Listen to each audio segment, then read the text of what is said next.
രാഹുൽ ഗാന്ധിയെ കൊണ്ട് ഒരു ചുക്കും ഇവിടെ ചെയ്യാൻ സാധ്യമല്ല. ഏവർക്കും നമസ്കാരം. ഞാൻ ഏതാനും ദിവസങ്ങൾക്ക് മുൻപ് രാഹുൽ ഗാന്ധിയെ പറ്റിയും പ്രിയങ്ക ഗാന്ധിയെ പറ്റിയും ചില അത്ര പൊതുവെ ആളുകൾക്ക് പരിചയമില്ലാത്ത വിശദാംശങ്ങൾ ഉൾക്കൊള്ളിച്ച് ചെയ്ത വീഡിയോയോട് അനേകം ആളുകൾ പ്രതികരിച്ചു. അതിൽ ഒരു പ്രതികരണത്തോടുള്ള എൻ്റെ പ്രതികരണമാണ് ഈ വീഡിയോയുടെ ഉള്ളടക്കം. ആരുടെ പ്രതികരണമെന്ന് ഞാൻ വെളിപ്പെടുത്തുന്നില്ല. അദ്ദേഹം പറയുന്നത് രാഹുൽ ഗാന്ധി സത്യസന്ധനാണ്, കഴിവുള്ളവനാണ്, ചിന്തകനാണ്, സതുദ്ദേശമുള്ള വ്യക്തിയാണ്. അതുകൊണ്ട് അദ്ദേഹം വന്നാൽ ഭാരതം രക്ഷപ്പെടുമെന്ന് മാത്രമല്ല, ലോകരാഷ്ട്രങ്ങളുടെ മുൻപിൽ ഭാരതത്തിന് അത് അർഹിക്കുന്ന മാന്യതയും ലഭിക്കും എന്നാണ് അദ്ദേഹത്തിൻ്റെ പ്രതികരണത്തിൻ്റെ ഉള്ളടക്കം. ഞാൻ ഈ അഭിപ്രായത്തോട് 100% വിയോജിക്കുകയാണ്. ആ വിയോജിപ്പിൻ്റെ യുക്തി നിങ്ങളെ അറിയിക്കുക എന്നത് മാത്രമാണ് ഇതിൻ്റെ ലക്ഷ്യം. ഞാൻ പറയുന്ന കാര്യം ദയവായി ശ്രദ്ധ വെച്ച് അവസാനം വരെയും കേൾക്കണം, അല്ലെങ്കിൽ തെറ്റിദ്ധാരണകൾ ഉണ്ടാകുവാനിടയുണ്ട്. തെറ്റിദ്ധാരണകൾ ഒഴിവാക്കുക നമ്മുടെ കടമയാണ് എന്ന് മാത്രം ഞാൻ സൂചിപ്പിച്ചുകൊള്ളട്ടെ. എന്തുകൊണ്ടാണ് ഞാൻ ഈ ഒരു വിഷയത്തിൽ ഇത്ര കട്ടിയായ ഒരു നിലപാടെടുക്കുന്നത് എന്നറിയാൻ നിങ്ങൾക്ക് കൗതുകമുണ്ടായിരിക്കും. നമ്മുടെ ഇടയിൽ സ്ഥിതി ചെയ്യുന്ന വലിയ ഒരു തെറ്റിദ്ധാരണ, ഈ തെറ്റിദ്ധാരണ പ്രത്യേകിച്ച് കഴിഞ്ഞ 20-25 വർഷങ്ങളിൽ, 30 വർഷങ്ങളിൽ, അതിലും പ്രത്യേകിച്ച് കഴിഞ്ഞ 10 വർഷങ്ങളായി നമ്മുടെ ഇടയിൽ മനഃപൂർവ്വം നട്ട് വെള്ളമൊഴിച്ച് വളം വച്ച് വളർത്തിയെടുത്ത തെറ്റിദ്ധാരണയാണ്. ആ തെറ്റിദ്ധാരണ എന്താണ്? ഈ രാജ്യത്തുള്ള 100 കോടി, 120 കോടി, 145 കോടി ആളുകളുടെ അവസ്ഥ എന്തായാലും സാരമില്ല. ഒരു സമർത്ഥനായ നേതാവിനെ കണ്ടുപിടിച്ചാൽ അദ്ദേഹം നമ്മളെ കൈപിടിച്ച് പുരോഗമനത്തിൻ്റെയും നേട്ടങ്ങളുടെയും പറുദീസയിലേക്ക് നയിക്കും എന്ന ഒരു വലിയ തെറ്റിദ്ധാരണയാണ്. ചരിത്രബോധമില്ലാത്തവർക്ക് മാത്രമേ ഈ തെറ്റിദ്ധാരണ ശരിവെക്കുവാൻ, അതിനോട് യോജിക്കുവാൻ സാധ്യമാകുകയുള്ളൂ. നിങ്ങൾ പുരോഗമനത്തെപ്പറ്റി, ഒരു രാജ്യത്തിൻ്റെ വികസനത്തിനെപ്പറ്റി ഏതെങ്കിലും പുസ്തകം വായിച്ചിട്ടുണ്ടെങ്കിൽ, വേണ്ട ഒരു ലേഖനമെങ്കിലും വായിച്ചിട്ടുണ്ടെങ്കിൽ, നിങ്ങൾ തീർച്ചയായും തിരിച്ചറിയും, ഒരു രാജ്യം വികസിക്കണമെങ്കിൽ അവിടെയുള്ള ജനം വളരണം, ബോധവൽക്കരിക്കപ്പെടണം, അവിടെ കാഴ്ചപ്പാടുകൾ മാറണം, അവിടെ കഴിവുകൾ വളർത്തപ്പെടണം, അവർക്ക് വിശാലമായ ചുമതല ബോധവും പ്രതികൂലങ്ങളെ തരണം ചെയ്യാനുള്ള ആത്മധൈര്യവും നിശ്ചയദാർഢ്യവും ഉണ്ടാകണം. ഭാരതത്തിൽ ഇന്ന് വിളമ്പിക്കൊണ്ടേയിരിക്കുന്ന വികസനം, ഡെവലപ്മെൻറ്റ്, അത് ഈ ഒരു അടിസ്ഥാന യാഥാർത്ഥ്യത്തെ 100% കുഴിച്ചു മൂടിയിട്ടുള്ളതാണ്. ഒരു സമർത്ഥനായ നേതാവുണ്ടെങ്കിൽ അദ്ദേഹം നമ്മളെ അങ്ങ് പറുദീസയിൽ കൊണ്ടുപോകും, മോദിയാൽ കഴിയാത്തതൊന്നുമില്ല എന്ന് പറയുന്നതിനേക്കാൾ വലിയ മണ്ടത്തരമില്ല. ഇത് എനിക്ക് മോദിയോടുള്ള ബഹുമാനക്കുറവോ അതൃപ്തിയോ കൊണ്ട് പറയുന്നതല്ല. ചരിത്ര സത്യം ഇവരെ അറിയിക്കുവാൻ ഒരു അധ്യാപകനായി ജോലി ചെയ്ത് എനിക്ക് കടമയുണ്ട് എന്നുകൊണ്ട് ഞാൻ പറയുകയാണ്. ഒരു ഉദാഹരണം പറഞ്ഞാൽ, 2ാം ലോകമഹായുദ്ധകാലത്ത് ജപ്പാൻ ആകപ്പാടെ തകർന്ന് തരിപ്പണമായി എന്ന് നിങ്ങൾക്കറിയാം. ലോക ചരിത്രത്തിൽ ഇന്ന് വരെ ആറ്റം ബോംബ് വീണ ഒരേ ഒരു രാജ്യം ജപ്പാനാണ്. 2ാം ലോകമഹായുദ്ധത്തിൽ കൂടെ ജപ്പാൻ ഏറ്റുവാങ്ങിയ തകർച്ച എത്ര ഭീകരമായിരുന്നു എന്നത് പൊതുവായി അറിയാവുന്നതാകാൻ ഞാനതിൻ്റെ വിശദാംശങ്ങളിലേക്ക് കടക്കുന്നില്ല. വാസ്തവത്തിൽ ഒരു രാജ്യം അതിൻ്റെ ചാരത്തിൽ നിന്ന് സടകുടഞ്ഞ് എഴുന്നേൽക്കുന്ന ആവേശജനകമായ ഒരു ചരിത്രമാണ്. It's the story of a nation rising out of its own ashes to an enviable state of development. ഇതെങ്ങനെ സംഭവിച്ചു എന്ന് ചോദിച്ചാൽ, ജപ്പാനിലുള്ള ആളുകൾക്ക് കുറച്ച് മൂളയുണ്ടായിരുന്നു, അവർക്ക് യാഥാർത്ഥ്യബോധമുണ്ടായിരുന്നു, ആത്മാർത്ഥതയുണ്ടായിരുന്നു, ജനതയോടുള്ള സ്നേഹവും കരുതലും ഉണ്ടായിരുന്നു. അതുകൊണ്ട് അവിടുത്തെ ഭരണമേറ്റെടുത്ത ആളുകൾ ആ രാജ്യത്തിൻ്റെ ഭാവി സുരക്ഷിതമാക്കുന്നതിന് വേണ്ടി ആദ്യം ചെയ്തത് അവിടുത്തെ ജനതയെ വളർത്തുവാനും വിദ്യാഭ്യാസത്തിൽ കൂടെ അവരെ സശക്തീകരിക്കാനുമായിട്ടുള്ള സമീപനമാണ് അവർ സ്വീകരിച്ചത്. ജപ്പാനിൽ അധികാരമേറ്റെടുത്ത സർക്കാർ ആദ്യത്തെ ബഡ്ജറ്റിൻ്റെ 40% വിദ്യാഭ്യാസത്തിനാണ് മാറ്റിവെച്ചതെന്ന് പറഞ്ഞാൽ നിങ്ങൾ വിശ്വസിക്കുമോ? അതും ഭാരതത്തിൻ്റെ ഏറ്റവും അടുത്ത ബഡ്ജറ്റുമായി നിങ്ങൾ താരതമ്യം ചെയ്യൂ. 2% ഇവിടെ എഡ്യൂക്കേഷന് മാറ്റിവെച്ചിരിക്കുന്നത്. ഡിഫൻസിന് 17-18% മാറ്റിവെക്കുമ്പോൾ ഈ രാജ്യത്തെ 145 കോടി ജനതയുടെ വളർച്ചയ്ക്ക്, ഈ രാജ്യത്തിൻ്റെ വികസനത്തിൻ്റെ താക്കോലെന്ന് പറയുന്ന മാനവ വിഭവ വികസനത്തിൻ്റെ മൂലമന്ത്രമായ വിദ്യാഭ്യാസം, the key to human resource development, which is universally acknowledged as the most vital factor in the development of a nation. അതിന് നമുക്ക് പിണ്ണാക്കിൻ്റെ വിലയില്ല. എന്നിട്ടാണ് പറയുന്നത് രാജ്യം അങ്ങ് വലിയ പർവ്വതം കയറി, കൊടുമുടി കയറി, എവറസ്റ്റിൻ്റെ മുകളിൽ കയറി തലകുത്തി ചാടാൻ പോവാണെന്ന് പറയുന്നത്. ഇതിനേക്കാൾ വലിയ മൗഢ്യമില്ല. ഈ ഒരു യാഥാർത്ഥ്യം മനസ്സിലാക്കുമ്പോൾ എന്തുകൊണ്ടാണ് കഴിഞ്ഞ 10 വർഷം പ്രത്യേകിച്ച് വികസനം വികസനം വികസനമെന്ന് പറഞ്ഞ് ഒരു 20-25 വ്യക്തികൾ വികസിച്ചു, അവർ കോടീശ്വരന്മാരായി, ശതകോടീശ്വരന്മാരായി, ബാക്കിയുള്ളവർ പുറകോട്ട് പോയി. ഭാരതം വികസിച്ചു എന്ന് പറയുമ്പോൾ സത്യം പറഞ്ഞാൽ ഭാരതമല്ല വികസിച്ചത്, ഏതാനും വിരലിലുണ്ടാവുന്ന ചില പണച്ചാക്കുകൾ വികസിച്ചു, യാതൊരു സംശയവുമില്ല. ലോകത്തിലെ വലിയ വലിയ കോടീശ്വരന്മാരുടെ ലിസ്റ്റിൽ നമ്മുടെ ആളുകളും കൂടെ എത്തിപ്പറ്റിയെന്ന് പറയുമ്പോൾ ദിവസം 2 നേരം ആഹാരം കഴിക്കാനില്ലാത്ത വ്യക്തികളും വികാരഭരിതരായി അവർക്കേതാണ്ട് വലിയ നിധി കിട്ടിയതുപോലെ അങ്ങ് തുള്ളിച്ചാടുകയാണ്. ഇത് ഒരു ജനതയ്ക്ക് വേണ്ടതുപോലെ ബോധമില്ലാത്തതുകൊണ്ടും അവരെപ്പറ്റി തന്നെ അവർക്ക് കരുതലോ ധാരണയോ ഇല്ലാത്തതുകൊണ്ടും വികസനം എന്നാൽ എന്തതിനെപ്പറ്റി അടിസ്ഥാന ബോധമില്ലാത്തത് കൊണ്ടുമാണ്. ഇതേ മണ്ടത്തരം രാഹുൽ ഗാന്ധിയുടെ പേരിലും ആവർത്തിക്കുക എന്ന് പറഞ്ഞാൽ ഇതൊരു വലിയ വലിയ മണ്ടത്തരമാണ്. ഇപ്പോൾ മോദി പോയി രാഹുൽ ഗാന്ധി വന്നു എന്ന് പറഞ്ഞതുകൊണ്ട് ഈ രാജ്യത്തിന് കാര്യമായ ഒരു ഗുണവും ഉണ്ടാകുകയില്ല. ഉണ്ടാകുമെന്ന് പ്രതീക്ഷിക്കുന്ന അസ്ഥാനത്താണ്. പക്ഷേ ഉണ്ടാകാൻ സാധ്യതയുണ്ട്. എന്തുകൊണ്ടാണ് ഞാൻ പറയാം. എനിക്ക് രാഹുൽ ഗാന്ധിയോട് വലിയ താല്പര്യമോ പ്രതീക്ഷയോ ഇല്ലായിരുന്നു. അത് ഞാൻ എൻ്റെ അനേക പ്രസ്താവനകളിലും ഞാൻ നാഷണൽ മീഡിയയിൽ പ്രസിദ്ധീകരിച്ച പല ലേഖനങ്ങളിലും വ്യക്തമായി സൂചിപ്പിച്ചതാണ്. ഞാനൊന്നും മറച്ചു വെക്കുന്ന കൂട്ടത്തില്ല. എനിക്ക് ആരുടെയും ഔദാര്യം വേണ്ട, ആരുടെയും പേട്രണേജും വേണ്ട. രാഹുൽ ഗാന്ധി ഇൻ്റർനാഷണൽ കോൺഗ്രസിൻ്റെ നേതൃത്വം ഏറ്റെടുത്തപ്പോൾ അതിന് അനുയോജ്യനായൊരു വ്യക്തിയല്ല ഇദ്ദേഹമെന്ന് ഞാൻ പറഞ്ഞതാണ്. എന്നാൽ അതിനുശേഷം ഞാൻ ദ ടെലഗ്രാഫ് എന്ന് പറഞ്ഞൊരു ന്യൂസ് പേപ്പറിൽ 2 വർഷത്തിന് മുൻപ് പ്രസിദ്ധീകരിച്ചൊരു ലേഖനത്തിൽ ഭാരതത്തിലെ എല്ലാ രാഷ്ട്രീയ നേതാക്കന്മാരിൽ വെച്ച് ഏറ്റവും ദ്രുതഗതിയിൽ പുരോഗമിച്ച, വളർന്ന, പക്വതയിലേക്ക് വളർന്ന രാഷ്ട്രീയ നേതാവ് രാഹുൽ ഗാന്ധിയാണെന്ന് ഞാൻ അഭിപ്രായപ്പെട്ടിട്ടുണ്ട്.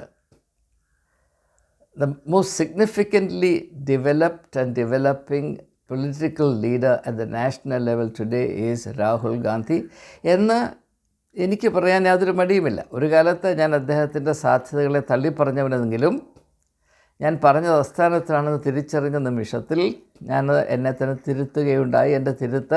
എൻ്റെ തെറ്റ് ഞാൻ പരസ്പരം സമ്മതിച്ചിട്ടുള്ളതുമാകുന്നു. എന്നാൽ എന്തുകൊണ്ടാണ് ഞാൻ അദ്ദേഹത്തിൽ പ്രത്യാശയ്ക്ക് വക കാണുന്നത്? പ്രത്യാശ ഉണ്ടെന്നല്ല ഞാൻ പറയുന്നത്, വക കാണുന്നതെന്ന് ഞാൻ പറയാം.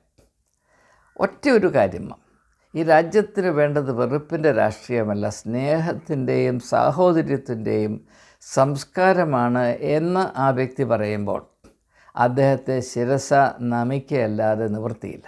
കാരണം ഞാൻ ഈ രാജ്യത്തിൻ്റെ വികസനവും ഭാരതത്തിലെ 145 കോടി ജനതയുടെ നന്മയും അതിരില്ലാതെ ആഗ്രഹിക്കുന്നൊരു വ്യക്തിയാണ്. അതുകൊണ്ട് തന്നെ ഞാനൊരു ദേശസ്നേഹിയാണ്. ഞാൻ എൻ്റെ ദേശസ്നേഹത്തെ പ്രകടിപ്പിച്ചത് വിദ്യാഭ്യാസ മേഖലയിൽ ആത്മാർത്ഥമായി വിശുദ്ധമായ ദർശനത്തോടെ വിദ്യാഭ്യാസത്തിൽ കൂടെ ആത്മീയമായ ഉത്ബോധനവും ഒരു ജനതയ്ക്ക് പ്രാപിക്കണമെന്നും അങ്ങനെ മാത്രമേ അർത്ഥവത്തായ വികസനം ഒരു രാജ്യത്ത് നേടിയെടുക്കുവാൻ സാധ്യമാകുകയുള്ളൂ എന്ന ദർശനത്തിൽ ആജീവനാന്തം അധ്വാനിച്ചൊരു വ്യക്തിയാണ് ഞാൻ. അതുകൊണ്ട് തന്നെ ഞാൻ സത്യമായി നിങ്ങളോട് സാക്ഷീകരിക്കുന്നത്, ആരൊക്കെ വെറുപ്പിൻ്റെ രാഷ്ട്രീയം പ്രസംഗിച്ച് നടക്കുന്നു അവരൊക്കെ ഈ രാജ്യത്തിൻ്റെ വികസനത്തിനും ഭാവിക്കും അപകടമാണ്.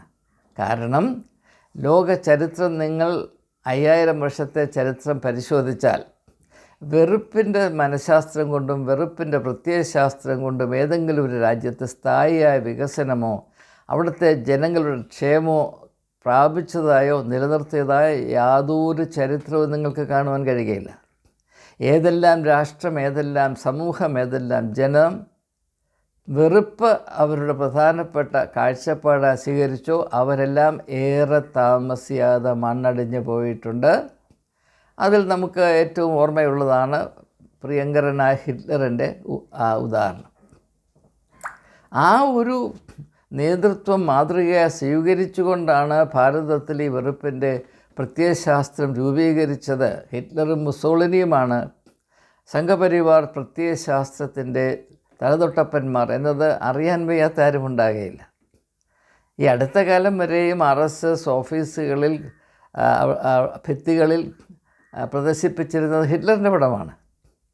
ഞാൻ അതിൻ്റെ വിശദാംശങ്ങളിലേക്ക് പോകുന്നില്ല. അപ്പോൾ അങ്ങനെയുള്ളൊരു കാഴ്ചപ്പാടിൽ കൂടെ ഒരു ജനത മുന്നേറുമെന്നോ ഒരു രാഷ്ട്രം വികസിക്കുമെന്ന് പറഞ്ഞാൽ അത് വിശ്വസിക്കത്തക്ക ഭ്രാന്ത് എനിക്കില്ല. എന്നാൽ വികസനം പ്രാപിക്കുക ഒരു ജനതയുടെ ആവശ്യമാണ്, മൗലികമായ അവകാശമാണ്. അത് സംഭവിക്കണമെങ്കിൽ ആ രാജ്യത്ത് അതിനുതകുന്നതായ ക്രിയാത്മകമായ പ്രവർത്തനശേഷിയുള്ള ഉദ്ദേശശുദ്ധിയുള്ള ജനങ്ങളെ കരുതുന്ന ഒരു രാഷ്ട്രീയ സംസ്കാരം നിലവിൽ വന്നേ സാധ്യമാകുകയുള്ളൂ. അപ്രകാരമുള്ള ഒരു സംസ്കാരത്തിൻ്റെ ഉറവിടം സ്നേഹമായിരിക്കണം എന്ന അറിവ് രാഹുൽ ഗാന്ധിക്ക് ഉള്ളതുകൊണ്ടായിരിക്കാം. ഉണ്ടോ ഇല്ലയോ എന്ന് ഞാൻ അദ്ദേഹത്തോട് ചോദിച്ചിട്ടല്ല പറയുന്നത്, ഞാനൊരു അനുമാനത്തിൽ കൂടെ സംസാരിക്കാം. അപ്രകാരമുള്ളൊരു തിരിച്ചറിവ് അദ്ദേഹത്തിന് ഉള്ളതുകൊണ്ടായിരിക്കാം വെറുപ്പിൻ്റെ ഈ ഭ്രാന്ത് ഉപേക്ഷിച്ച് സ്നേഹത്തിൻ്റെ മാർഗത്തിലേക്ക് കടന്നു വരൂ എന്ന് രാഹുൽ ഗാന്ധി ഈ രാജ്യത്തിൻ്റെ ഒരറ്റം മുതൽ അറ്റം വരെ നടന്ന് ജനങ്ങളെ ആഹ്വാനം ചെയ്യുന്നത്. ആ ആഹ്വാനത്തോട് ജനലക്ഷങ്ങൾ നെഞ്ച് ചേർക്കുന്നു, അവിടെ ആത്മാവിനെ ചേർക്കുന്നു എന്നതിൽ ഞാൻ സന്തോഷിക്കുന്നു. എപ്രകാരം 75 വർഷങ്ങൾക്ക് മുൻപ് അല്ലെങ്കിൽ 100 വർഷങ്ങൾക്ക് 120 വർഷങ്ങൾക്ക് മുൻപ് സത്യത്തിൽ കൂടെ മാത്രമേ ഈ ജനതയ്ക്ക്, അടിമത്വത്തിൽ ആണ്ടുകിടക്കുന്ന ജനതയ്ക്ക് സ്വാതന്ത്ര്യം പ്രാപിപ്പാൻ, യോഗ്യത പ്രാപിപ്പാൻ സാധ്യമാകുകയുള്ളൂ എന്ന് ഗാന്ധി തിരിച്ചറിയുകയും ആ സത്യത്തിൻ്റെ വഴിയിൽ കൂടെ ജനങ്ങളെ നടത്തുവാൻ ഗാന്ധി തീവ്രമായി പ്രവർത്തിച്ചു. അതിന് സമാന്തരമായി ഇതാ നമ്മുടെ കാലത്ത് ഭാരതത്തിൻ്റെ ജനം സ്നേഹത്തിൻ്റെ വഴിയെ സഞ്ചരിക്കണമെന്ന് ഒരു രാഷ്ട്രീയ നേതാവ് പറയുമ്പോൾ അദ്ദേഹത്തിന് തീർച്ചയായും വളരെ വിലയേറിയ ചില രാഷ്ട്രീയ തിരിച്ചറിവുകളുണ്ട് എന്ന് തിരിച്ചറിയാതിരിക്കാനോ സ്വീകരിക്കാതിരിക്കാനോ സതുദ്ദേശമുള്ള ആർക്കും സാധ്യമല്ല. അതുകൊണ്ടാണ് ഞാൻ പറയുന്നത്, ഇങ്ങനെയുള്ള നല്ല സാധ്യതകളെ ഏതെങ്കിലും പാർട്ടിയോ പ്രത്യയശാസ്ത്രമോ അവരുടെ ഏറ്റവും പ്രധാനപ്പെട്ട ശത്രുവായി കാണുകയും ആ കുടുംബത്തെ ആകമാനം ഉന്മൂലനാശം ചെയ്യുകയും ചെയ്താൽ മാത്രമേ ഭാരതത്തിന് ഭാവിയുള്ളൂ എന്ന് പറയുമ്പോൾ അതിനോട് യോജിക്കുന്നവർ ചരിത്രബോധമില്ലാത്തവരാണ് എന്ന് പറയാൻ ഞാൻ നിർബന്ധിതനായിത്തീരുന്നു. സ്നേഹത്തേക്കാൾ വെറുപ്പിനാണ് വില കൊടുക്കേണ്ടത് എന്നാരെങ്കിലും പറഞ്ഞാൽ അതിന് കൈയടിക്കുന്ന ആളുകൾ, കരഘോഷം നൽകുന്ന ആളുകൾ, അവർ യഥാർത്ഥത്തിൽ രാജ്യദ്രോഹികളാണ്, അവരാണ് ഭാരതത്തിൻ്റെ ഭാവിയുടെ ശത്രുക്കൾ എന്ന് ഇന്നല്ലെങ്കിൽ നാളെ ജനം തിരിച്ചറിയും. പക്ഷേ അതൊരു പക്ഷേ തിരിച്ചറിഞ്ഞ് വരുമ്പോഴേക്കും സമയം നന്നേ വൈകിയിരിക്കും.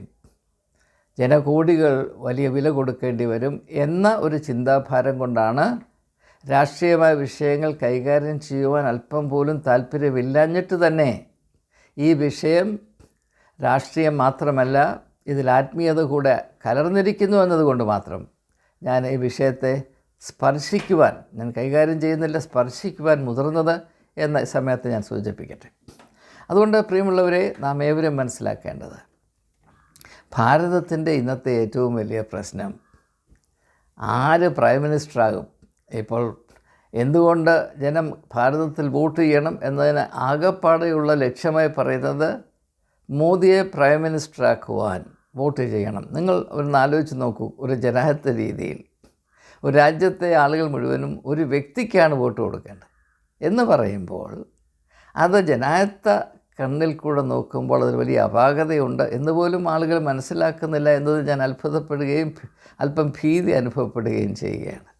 ഇത് ജനാധിപത്യ ദർശനത്തിന് ഉതകുന്നതായ ഒരു കാഴ്ചപ്പാടല്ല. അത് പോട്ടെ. ഭാരതത്തിൻ്റെ ഇന്നത്തെ ഏറ്റവും വലിയ പ്രശ്നം ആര് പ്രൈം മിനിസ്റ്റർ ആകുമെന്നുള്ളതല്ല. ഭാരതത്തിൻ്റെ ഏറ്റവും സർവപ്രധാനമായ പ്രശ്നം ഈ രാജ്യത്തെ ജനതയുടെ വികസനത്തിന് പര്യാപ്തമായ ഉതകുന്ന രാഷ്ട്രീയ ദർശനമുള്ള ഒരു ഭരണ രീതി ഇവിടെ ഉടലെടുക്കുമോ ഇല്ലയോ എന്നുള്ളതാണ്. അത് സംഭവിക്കത്തക്കവണ്ണമുള്ള ഒരു അവസരമായി അല്ലെങ്കിൽ ഉപാധിയായി നമ്മുടെ വോട്ടെടുപ്പ് സ്വാതന്ത്ര്യം അല്ലെങ്കിൽ അവകാശം പ്രയോജനപ്പെടുത്തുക എല്ലാ പൗരന്മാരുടെയും കടമയാണ്. ഈ ഭാരതത്തെ സ്നേഹിക്കുന്നു എന്ന് വിശ്വസിക്കുന്ന ഏവരും ഉത്തരവാദിത്വ ബോധത്തോടെ നിർവഹിക്കേണ്ട കടമ തന്നെയാണ്. മറ്റുള്ള യാതൊരു പ്രസക്തിയുമില്ലാത്ത പരിഗണനകളെ മാത്രം ആശ്രയിച്ച്, വർഗീയതയിൽ മാത്രം ആശ്രയിച്ച്, അല്ലെങ്കിൽ വിഭാഗീയമായ ചിന്തകളിൽപ്പെട്ട് തലച്ചോറ് പുണ്ണായി തങ്ങളുടെ തിരഞ്ഞെടുപ്പ് സ്വാതന്ത്ര്യത്തെ ഉപയോഗിച്ച് ഭാരതത്തിൻ്റെ ഭാവിയുടെ കഴുത്തിൽ കത്തിവെക്കുന്ന ഈ ഒരു സമീപനം ഇത് വളരെ അപകടകരമാണ്.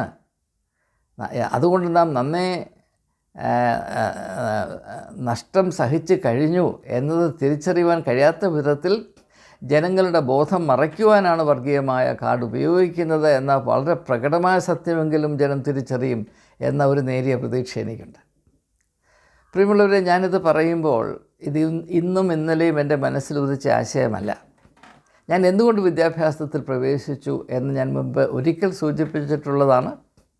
ഈ രാജ്യത്തിന് എനിക്ക് എന്ത് സംഭാവന ചെയ്യാൻ കഴിയും, ഞാൻ ഏത് മേഖലയിൽ പ്രവർത്തിച്ചാൽ ഏറ്റവും ക്രിയാത്മകമായി ഈ രാജ്യത്തോടുള്ള എൻ്റെ സ്നേഹവും കടപ്പാടും നിർവഹിപ്പാൻ കഴിയും എന്ന് ഞാൻ അന്വേഷിച്ചപ്പോൾ അത് വിദ്യാഭ്യാസത്തിൽ കൂടെ ആകുന്നതാണ് ഏറ്റവും ഉത്തമം എന്ന് ബോധ്യമായതിനാലാണ് ഞാൻ മറ്റൊരു വഴിക്കും തിരിയാതെ ഈ വിദ്യാഭ്യാസ മേഖലയിൽ തന്നെ പ്രവർത്തിച്ചത്.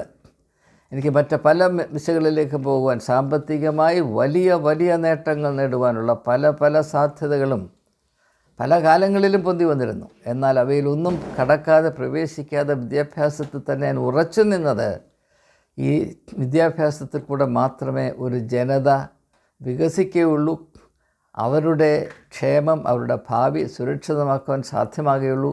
ഒരു രാഷ്ട്രത്തിൻ്റെ സാധ്യതകളോട് നീതി പുലർത്തണമെങ്കിൽ അവിടുത്തെ ജനതയുടെ മാനവ സമ്പത്ത് വളർത്തുവാനുള്ള പ്രക്രിയ അതിപാവനമെന്നും അതിന് ഏറ്റവും പ്രാധാന്യം കൽപ്പിക്കണമെന്നും എന്നുമുള്ള ഒരു ദർശനം ഉണ്ടാകേണ്ടത് അനിവാര്യമാണ്.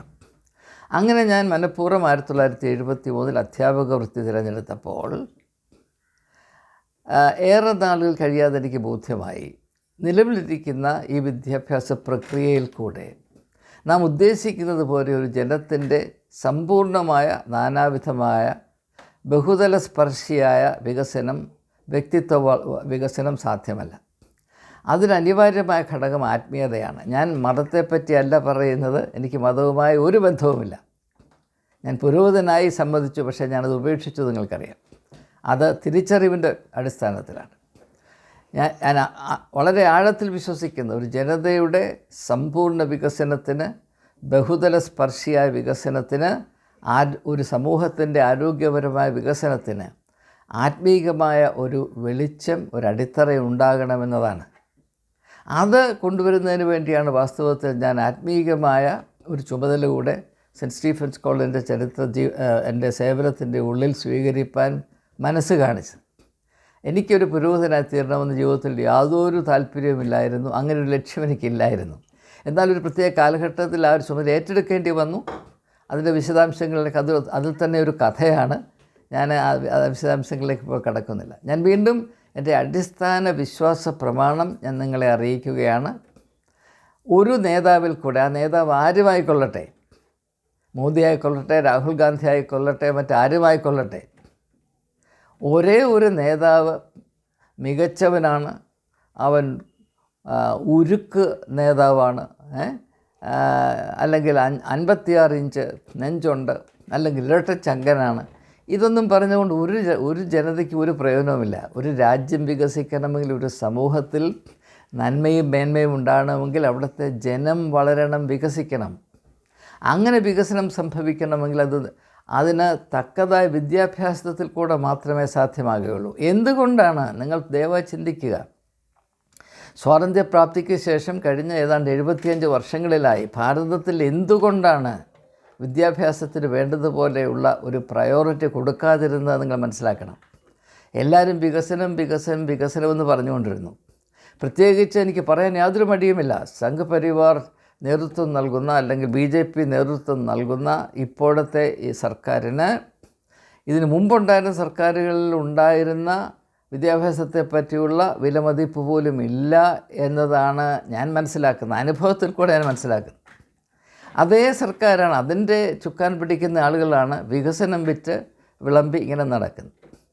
ഇത് ജനങ്ങളുടെ കണ്ണിൽ മണ്ണിടുന്ന പരിപാടിയാണ്. ഏതെങ്കിലും ഒരു രാഷ്ട്രീയ നേതാവിന്, ഏതെങ്കിലും ഒരു ഗവൺമെൻറ്റിന് വികസനത്തെപ്പറ്റി യഥാർത്ഥത്തിൽ താല്പര്യമുണ്ട്, ജനങ്ങളുടെ ക്ഷേമം മുൻനിർത്തിയുള്ള വികസനത്തിൽ താല്പര്യമുണ്ടോ ഇല്ലയോ എന്നറിയാൻ ഒറ്റക്കാര്യം നിങ്ങൾ ശ്രദ്ധിച്ചാൽ മതി. ആ സർക്കാർ വിദ്യാഭ്യാസത്തിന് നൽകുന്ന മുൻഗണന എന്താണ്? What is the priority this government ascribes to education? ഒരൊറ്റ കാര്യം നിങ്ങൾ നോക്കിയാൽ മതി. എന്തുകൊണ്ടാണ് ഭാരതത്തിൻ്റെ വിദ്യാഭ്യാസം ഇത്രമാത്രം അടിപറഞ്ഞു പോയത് എന്ന് നിങ്ങൾ മനസ്സിലാക്കണം. എന്നാൽ എല്ലാവരും വിദ്യാഭ്യാസത്തിൻ്റെ ബാൻഡ് വാഗണിൽ കയറി കാലുമേൽ കാലും വെച്ചിരിക്കുകയാണ്. ഇതിനേക്കാൾ വലിയ പൊട്ടത്തരമുണ്ടോ? മനസ്സിലാക്കുക. അതുകൊണ്ട് ഞാൻ രാഹുൽ ഗാന്ധിയെ കൊണ്ട് ഇവിടെ ഒന്നും നടക്കത്തില്ല എന്ന് പറയാൻ കാര്യം, അദ്ദേഹത്തെ കൊച്ചാക്കാൻ പറഞ്ഞതല്ല, അദ്ദേഹത്തിൻ്റെ സതുദ്ദേശത്തെ വിമർശിക്കാനും പറഞ്ഞതല്ല.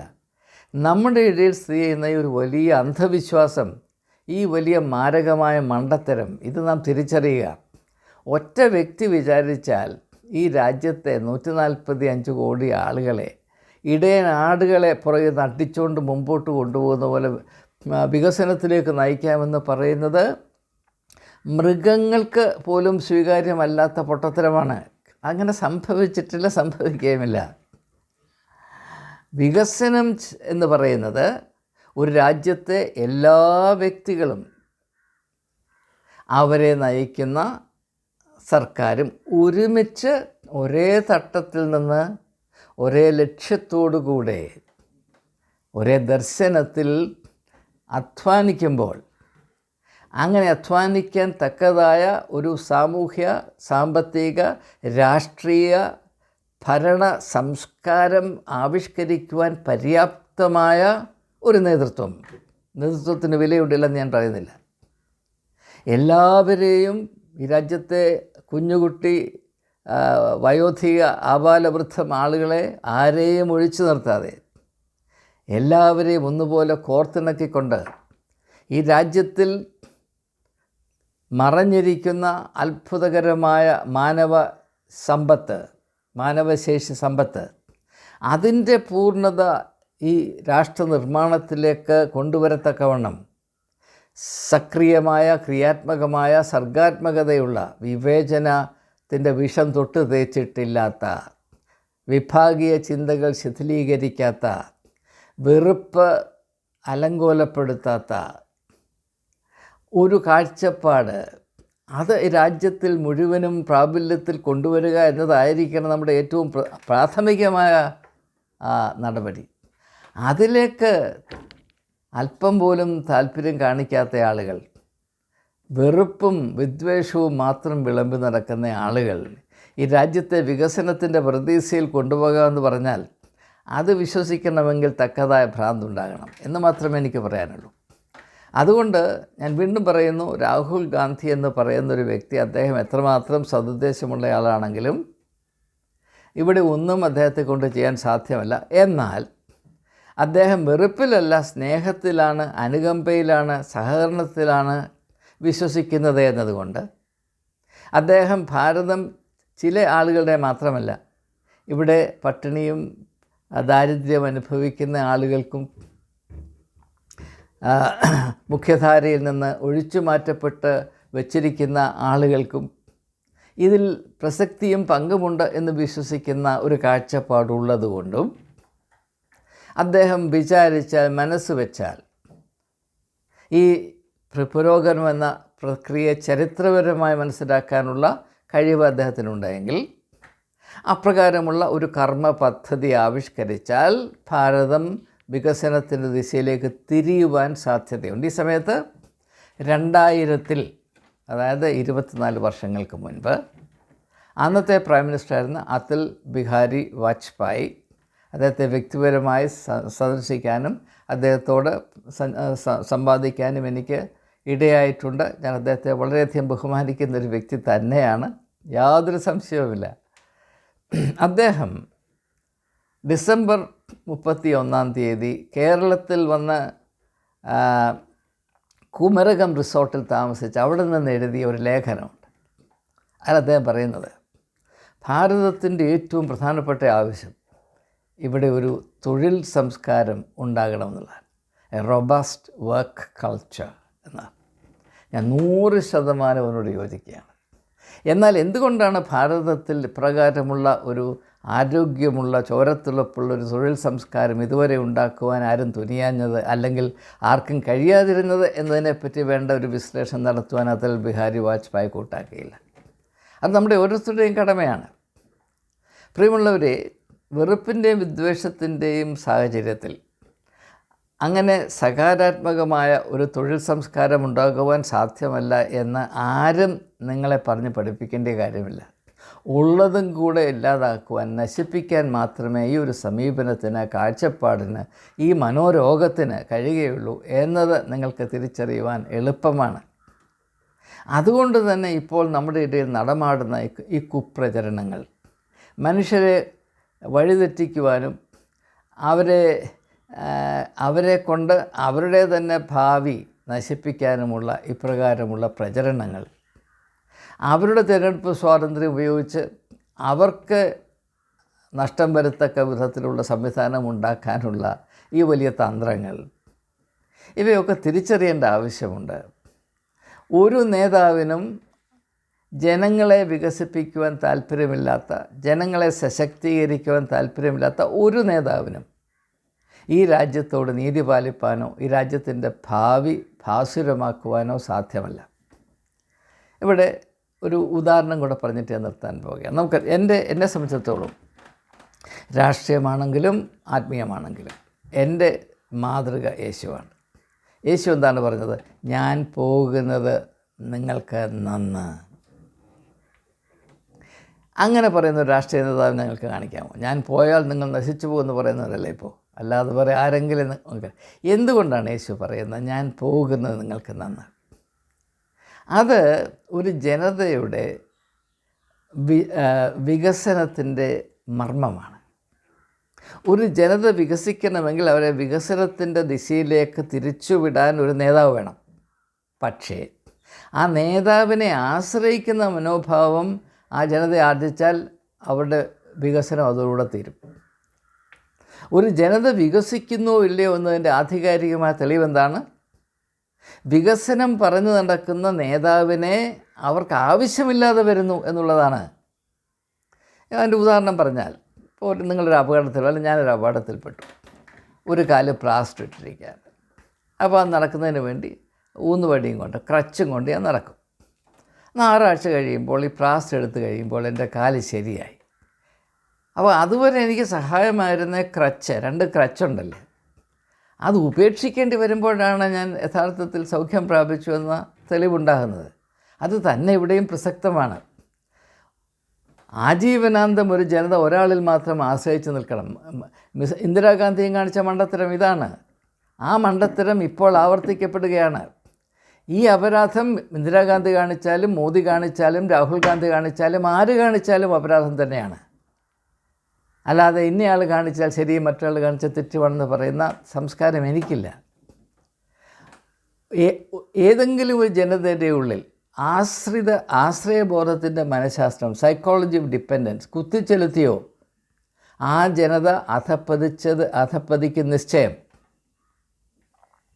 ഇങ്ങനെയുള്ള അടിസ്ഥാന മർമ്മങ്ങൾ ഈ രാജ്യത്തിലെ ജനത തിരിച്ചറിയത്തക്കവണ്ണം അവരെ ബോധവൽക്കരിക്കുന്ന ഒരു പ്രസ്ഥാനവും രാഷ്ട്രീയത്തിലില്ല എന്നതാണ് ഇന്ന് ഭാരതത്തിൻ്റെ ഏറ്റവും വലിയൊരു ശൂന്യത.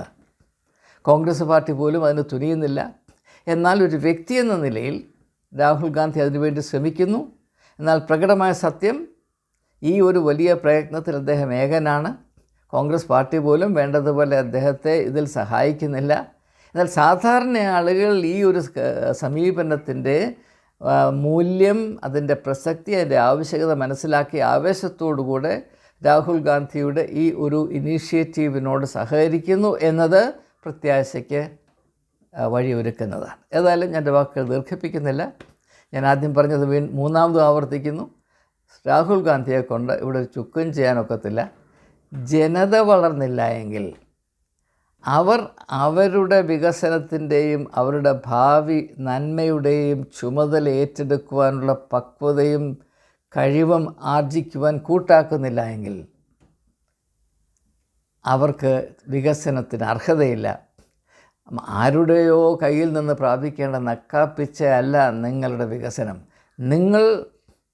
നിങ്ങളുടെ അധ്വാനത്താൽ നിങ്ങൾക്ക് ലഭിച്ചിരിക്കുന്ന കഴിവുകൾ അതിൻ്റെ പൂർണ്ണമായി വികസിച്ച് അത് പ്രയോഗിക്കുന്നതിൻ്റെ ഫലമായി നിങ്ങൾ മുന്നേറുമ്പോൾ നിങ്ങളിൽ ഉത്ഭവിക്കുന്ന ആത്മധൈര്യത്തിൻ്റെയും അഭിമാനത്തിൻ്റെയും മനുഷ്യ അന്തസ്സിൻ്റെയും പേരാണ് വികസനം.